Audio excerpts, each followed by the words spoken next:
Fevralın 18-də Bakı Ağır Cinayətlər Məhkəməsində hakim Leyla Əskərova Məmmədovanın sədrliyi ilə Farmaniya.com dələduzluq piramidasının idarəetmə panelinin admini olaraq təqsirləndirilən Hüseyn Quliyevin cinayət işi üzrə məhkəmə prosesi keçirilib. Məhkəmədə şahidlərdən biri təqsirləndirilən Hüseyn Quliyevi sosial şəbəkə vasitəsilə tanıdığını bildirib. Hüseynə Instagram vasitəsilə yazıb pul qarşılığında kazino reklamı işi görmək istədiyimi dedim. Bir reklam üçün mənə 100 manat məbləği dedi. İmaniya pulu kimin yüklədiyindən xəbərim yoxdur.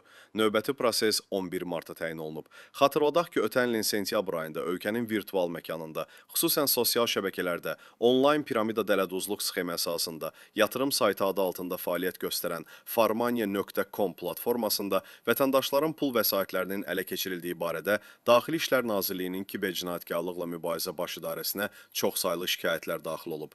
Keçirilən əməliyyat texniki tədbirlər nəticəsində həmin qanunsuz əməllərin qeydə alındığı tətbiqin idarəetmə panelinin admini 2006-cı il təvəllüdlü Hüseyn Quliyev müəyyən edilərək saxlanılıb. Araşdırmalarla məlum olub ki, o, sosial şəbəkələrdə özünü bloger kimi təqdim edərək Farmaniya.com saytının rəsmi investisiya layihəsi kimi reklamını aparıb və müxtəlif şirnikləndirici vədlərlə istifadəçilərin etibarını qazanıb.